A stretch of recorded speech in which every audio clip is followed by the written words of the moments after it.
அனைத்து சர்வசக்திக்கும் வணக்கம். காரக ஜோதிடம் அரியலூர் திருஞான சம்பந்த ஜோதிடர். இந்த எண்கின் பிரகாரம் வார்த்தை அடிப்படையில் ஜாதக பலன். இதுதான் நான் சொல்வதுதான் ஜாதக பலன். ஆனால் ஜாதக பலன் என்பது ஒவ்வொரு வார்த்தை அடிப்படையிலே 12 சாணத்துக்கும் வார்த்தைகள் அடங்கியுள்ளது. எல்லா வார்த்தையிலையுமே ஒரு சாணத்தை அடிப்படையிலே அமைந்துள்ளது. சாணமும் வார்த்தைகளும் யோகங்கள் தருகின்றது, யோக பிராப்தங்கள் தருகின்றது. விக்கிலுக்கு இன்றைக்கி விக்கிலுக்கு 4 எழுத்து, அதற்குரிய எண்ணியதும் 6 7 1 1 எல்லாம் கூட்டாங்க 15. அதோடைய விதி என்பது 6. விக்கல் 6ஆம் எழுத்து பலன். விக்கல்லாம் 6ஆம் எழுத்து பலன். சோற்றுனா விற்கும், தண்ணி குடிச்சாலும் விற்கும். விக்கலும் சமயத்தில் வரும், தோன்றும். பழைய சொத்து தின்னாலும் பழைய தின்னாலும் விக்கல் வரும். அதனால் சரியாகவே இந்த விக்கலுங்கிறது 6ஆம் எழுத்து பலனாக அமைந்துள்ளது. வார்த்தை அடிப்படையில் எண்ணும் எழுத்தும் சாணமும் வார்த்தையிலும் ஒவ்வொரு சாணத்தை அடிப்படையிலே பலன் கொடுக்கப்பட்டு வருகிறது. ஆனால் விக்கலுடைய விதியின் 6. விக்கலுக்கு என்கிறதும் 6 7 1 1 எல்லாம் கூட்டாக 15. அதோடைய விதி என்பது 6. விக்கலுடைய விதியின் 6. அடுத்ததாக மக்குக்கு 3 எழுத்து. அந்த மக்கோட விதி என்கிறது 2. அந்த மக்குக்கு என்கிறது 1 7 3 இதெல்லாம் கூட்டாக்க 11. அதோடைய விதி என்பது 2. அப்போ மக்குக்கு விதி எண் 2. அடுத்ததாக கடைக்கண்.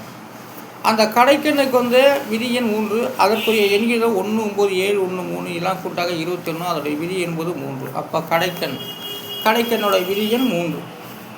கடைக்கண்ணு நம்ம 2 கண்ணு இருந்தோம். கடைசியில் கடைக்கண்ணை கடைக்கண்ணால் தாயே, அம்மா தாயேன்னு கடைக்கண்ணால் பாரு, ஓரக்கண்ணால் பாரு அப்படின்லாம் நம்ம சொல்கிறோம். உன் கடைக்கண்ணால் என்னை பாரு தாயே. அந்த இடம்தாங்க விதியின் 3. 3ஆம் இடங்க. 2 கண்ணையும் நம்ம நம்பலை, முழுமையான கண்ணை நம்பாத கடைசியில் கடைக்கண்ணை நம்ம நம்புகிறோம். தெய்வத்தோட கடைக்கண், அம்மா தாயே, கடைக்கண்ணால் பாரு தாயே, கடைக்கண்ணால் பாரு அப்பா அப்படிங்கிற இல்லையா. அதான் இந்த கடைக்கனுடைய விதியின் 3. கடைக்கணுக்கு எண்கிறது 1 9 7 1 3 இதெல்லாம் கூட்டாக்க 21. அதோட விதி என்கிறது 3. கடைக்கனுடைய விதியின் 3. செயல்லாம் ஒவ்வொருத்தரும் செய்யக்கூடியது, அது துணையாகவும் வைத்துக் கொள்ளலாம். ஒவ்வொரு செய்கிற வேலையெல்லாம் அது துணை தான் நமக்கு. அப்போ செயலுக்கு விதியின் 9. அதற்குரிய எண்கிணம் 6 2 1 அதெல்லாம் கூட்டாக்க 9. அப்போது 9ஆம் எழுத்து பலன் பாக்கி சனத்து பலன் வருகின்றது.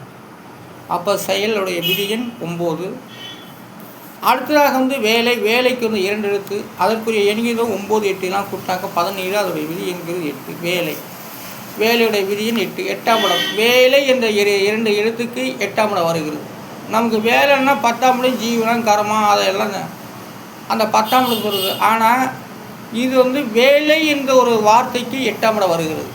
அப்போ வேலைக்கு விதியின் 2. கடினமான வேலை செய்யணுக்கு அந்த 8ஆம் இடம் தான். எல்லாருமே அதான் சுலபமான கிரகம், சுலபமான வேலை கிடைக்குது அப்படின்னாக்கா 8ஆம் சுப கிரகங்கள் அஷ்டமாதி விதி லாபசனத்து இருந்தால் அவங்க சுலபமான வேலைகள் ஜாலியாக இருக்கும்.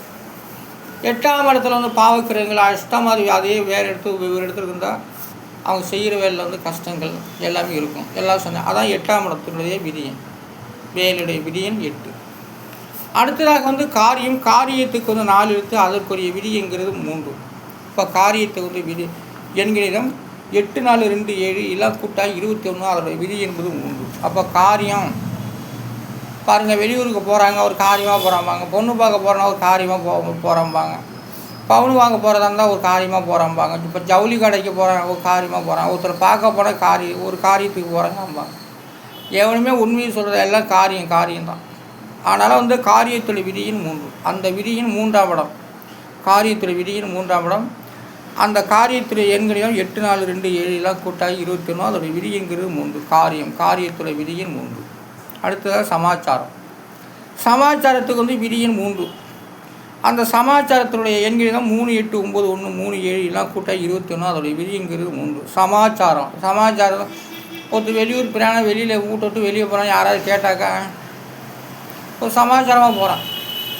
எந்த வேலைக்கு போனாலும் சரி, ஜவுளி கடைக்கு போனாலும் சரி, பவுனு கடைக்கு போனாலும் சரி, இலை வாங்க போனாலும் சரி, அரிசி வாங்க போனாலும் சரி, ஒருத்தரை பார்க்க போனாலும் சரி, துக்கத்துக்கு போனாலும் சரி, எதுக்கு போனாலும் சரி, சமாச்சாரமாக போகிறான். எவனுமே உண்மையே சொன்னதில்லை, காரியம் சமாச்சாரம் இந்த 2 வார்த்தையிலே முடிச்சு போடுறாங்க. அதனால் சமாச்சாரத்துடைய விதியின் 3. அடுத்ததாக அவனியாபுரம். அவனியாபுரத்துடைய விதியின் 1. அந்த அவனியாபுரத்துக்கு என்கிறது 1, 5, 9, 2, 3, 7 எல்லாம் கூட்டாக்கா 28. அதோடைய விதி என்கிறது 1. அப்போ அவனியாபுரம்னாலே ஜல்லிக்கட்டுங்கிற கணக்கு தான் வரும். ஜல்லிக்கட்டு வார்த்தை தான் அவனியாபுரங்கிறது, ஜல்லிக்கட்டு வார்த்தை. அந்த ஊரில் தான் ஜல்லிக்கட்டாக இருக்குது. காளை மாடுகள் வைத்து ஓட விட்டு பிடிக்கிறது, அதான் அவனியாபுரம். அவனியாபுரங்கிறதுனாலே ஜல்லிக்கட்டு தான். ஆனால் அந்த ஜாதக பலன்ங்கிறது வார்த்தை அடிப்படை சொல்லி கொண்டு வருகின்றேன். இதுதான் ஜாதக பலன். ஒவ்வொரு வார்த்தை அடிப்படை தான், வார்த்தை அடிப்படையை வச்சு தாங்க எல்லா ஜோசியரும் எந்த ஜோசியனாலும் சொல்லி ஆகணும். ஆனால் வார்த்தைகள் இல்லாத எவனுமே ஜோசியம் சொல்ல முடியாது. ஒவ்வொரு வார்த்தை அடிப்படை தான்.